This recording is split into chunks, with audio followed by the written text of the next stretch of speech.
گلگت بلتستان میں cloud burst سے تباہی، چلاس میں مسافروں اور سیاحوں کی متعدد گاڑیاں زد میں آ گئیں۔ سیلابی ریلے میں بہہ کر 3 افراد دم توڑ گئے، لاشیں نکال لی گئیں۔ تھک نالہ میں 4 افراد ڈوب گئے، 2 افراد کی لاشیں اور 2 کو بحفاظت نکال لیا گیا۔ دیامر میں کلاؤڈ برسٹ سے لودھراں کے رہائشی ڈاکٹر فہد اور ان کی بھابھی جاں بحق، 3 سالہ بچہ بھی سیلابی ریلے میں لاپتہ ہو گیا۔ مدین میں لینڈ سلائیڈنگ سے مکان گر گیا، ملبے تلے دب کر 3 بچے چل بسے، خاتون زخمی۔ سبات میں 2 بچے برساتی نالے میں بہہ کر جاں بحق۔ گلگت بلتستان اور آزاد کشمیر میں لینڈ سلائیڈنگ کا الرٹ جاری۔ سکردو، ہنزا، استور، دیامر، مظفر آباد، وادی نیلم، باغ اور پونچھ میں لینڈ سلائیڈنگ کا خدشہ۔ 24 گھنٹے میں بارشوں کے باعث مزید 5 افراد جاں بحق، 10 زخمی۔ اب تک بارشوں سے 221 اموات، 800 سے زائد مکانات تباہ۔ اسلام آباد اور راولپنڈی میں طوفانی بارش، نشیبی علاقے زیرآب اسلام آباد میں نجی ہاؤسنگ سوسائٹی کے فیز 5 میں کار سوار باپ بیٹی برساتی نالے میں بہہ گئے۔ دونوں گاڑی سے مدد کے لیے پکارتے رہے۔ کار سوار باپ بیٹی نے برساتی نالے کے قریب سے گاڑی گزارنے کی کوشش کی۔ ریسکیو آپریشن جاری، نالے سے گاڑی کا بمپر مل گیا۔ باپ بیٹی کا تاحال کچھ پتہ نہ چل سکا۔ دمیال کے قریب ہلیال نالے میں بہہ جانے والے موٹر سائیکل سوار کو ریسکیو کر لیا گیا۔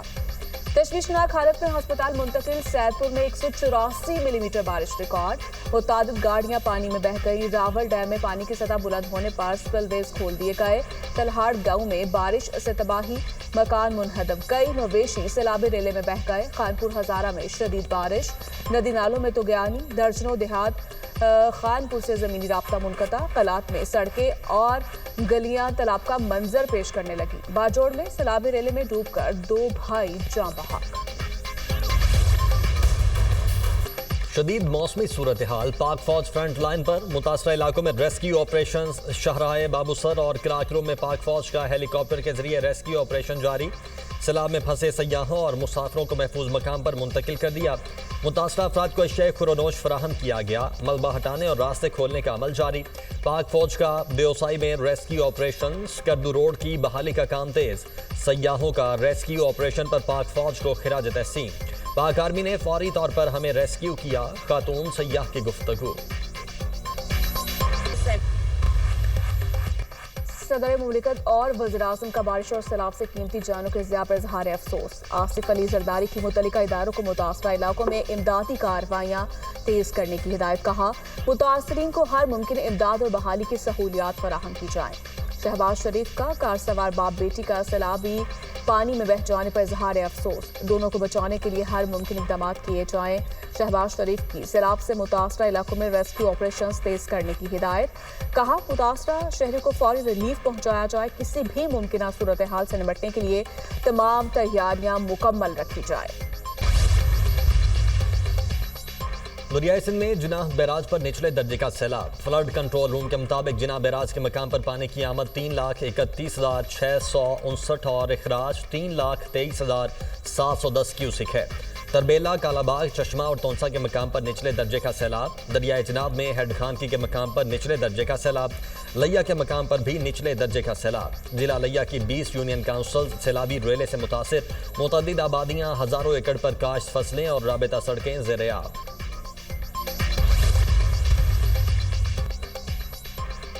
اسلام آباد میں لاہور طرز پر ایلیٹ ٹریننگ اسکول کا قیام عمل میں لایا جا رہا ہے۔ میرے دور میں میرٹ پر پولیس افسران اور جوان بھرتی ہو گئے، وزیر داخلہ دن رات محنت کر رہے ہیں، قوم کی امیدوں پر ضرور پورا اتریں گے۔ دہشت گردی کو ختم کرنے کے لیے تمام ادارے شاندار کردار ادا کر رہے ہیں۔ شہباز شریف کا تقریب سے خطاب، شہباز شریف کا نیشنل پولیس اکیڈمی اسلام آباد کا دورہ، فائرنگ رینج اور ہاسٹل کی تعمیر کے 2 منصوبوں کا سنگ بنیاد رکھ دیا۔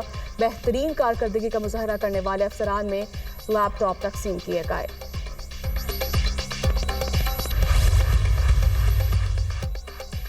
پولیس اکیڈمی اسلام آباد میں نئے کورسز شروع کروائے جائیں گے۔ ہتھیار سے لے کر ہر چیز کی ٹریننگ کروانا ہمارا مقصد ہے۔ خود اس بیچ کی مانیٹرنگ کروں گا۔ نیشنل پولیس اکیڈمی اب ڈمپنگ سٹیشن نہیں، بہترین افسران موجود ہیں۔ وزیر داخلہ محسن نقوی کا تقریب سے خطاب، کہا اقوام متحدہ عنقریب پولیس اکیڈمی سے اپنا پروگرام شروع کرے گا۔ نائب وزیر اعظم اسحاق ڈار کی نیو یارک میں UN secretary general Antonio Guterres سے ملاقات، کثیر الجہتی کے لیے پاکستان کے غیر متزلزل عزم کا اظہار۔ سیکرٹری جنرل نے سلامتی کونسل میں پاکستان کے اقدامات کو سراہا۔ پاکستان اقوام متحدہ کے اصولوں پر کاربند ہے۔ امن کو بات چیت اور سفارتکاری کے ذریعے فروغ دینے کی ضرورت ہے۔ اسحاق ڈار کی گفتگو۔ اسحاق ڈار کی جنرل اسمبلی کے صدر سے بھی ملاقات۔ بھارتی جارحیت اور غلط معلومات پر مبنی مہمات پر تشویش کا اظہار۔ اسحاق ڈار کا بھارتی پراکسیز کے ذریعے پاکستان میں دہشت گردی پر عالمی توجہ مبذول کر بنانے کا مطالبہ۔ کے پی سینیٹ الیکشن میں نشستوں کی تقسیم کا فارمولا کامیاب۔ حکومت کے 6 اپوزیشن کے 5 سینیٹرز منتخب۔ 7 جنرل نشستوں پر مراد سعید، فیصل جاوید، مرزا آفریدی، نور الحق قادری کامیاب۔ پیپلز پارٹی کے طلحہ محمود، نون لیگ کے نیاز احمد، جے یو آئی کے عطا الحق درویش منتخب۔ خواتین کی 2 نشستوں پر پی پی کی روبینہ خالد اور پی ٹی آئی کی حمایت یافتہ روبینہ ناز سینیٹر منتخب۔ ٹیکنوکریٹ کی 2 نشستوں پر اعظم سواتی اور دلاور خان کامیاب۔ پنجاب کے سینٹ الیکشن میں مسلم لیگ نون کے حافظ عبدالکریم 243 ووٹ لے کر سینیٹر منتخب۔ اپوزیشن کے مہر عبدالستار کو 99 ووٹ ملے۔ آزاد امیدواروں ختیجہ صدیقی اور اعجاز منہاس کو 1 بھی ووٹ نہ ملا۔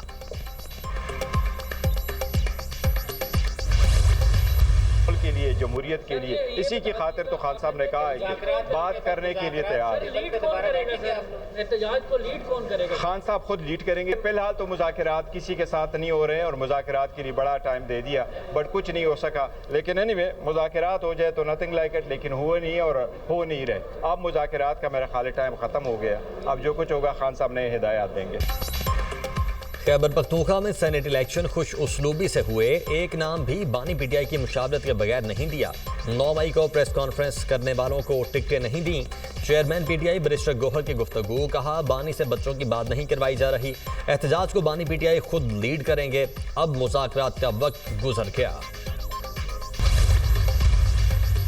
بلوچستان کے علاقے میں دوہرے قتل کا واقعہ۔ ملزم بشیر احمد کا 2 روزہ جسمانی ریمانڈ منظور۔ پولیس کے حوالے۔ جوڈیشل مجسٹریٹ اختر شاہ نے پولیس کی استدعا پر ریمانڈ دیا۔ دوہرے قتل کیس میں chief justice Balochistan high court کے چیمبر میں ایڈیشنل چیف سیکرٹری داخلہ، ایڈیشنل آئی جی سمیت دیگر افسران پیش۔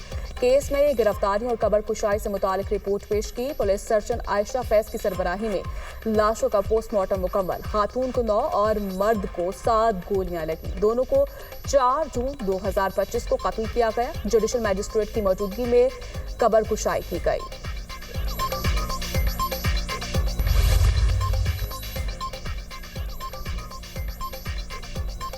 موسمیاتی تبدیلی کوئی مفروضہ نہیں، خوفناک حقیقت بن چکی۔ موسمیاتی تبدیلی انسانیت کے مستقبل کے لیے سنگین خطرہ بن چکی ہے۔ پاکستان میں 7000 سے زائد گلیشیئرز خطرناک حد تک تیزی سے پگھل رہے ہیں۔ دنیا میں موسمیاتی انصاف کا فروغ وقت کی اہم ضرورت ہے۔ وفاقی وزیر منصوبہ بندی اور ترقی احسن اقبال کا تقریب سے خطاب۔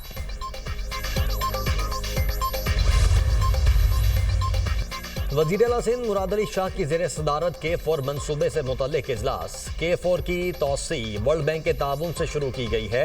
وزیر اعلیٰ سندھ کو بریفنگ۔ وزیر اعلیٰ سندھ کی K4 اور BRT کے مشترکہ کام کو ستمبر میں شروع کرنے کی ہدایت۔ آبی ذخیرہ 1 اور آبی ذخیرہ 2 پر بھی کام تیز کرنے کا حکم۔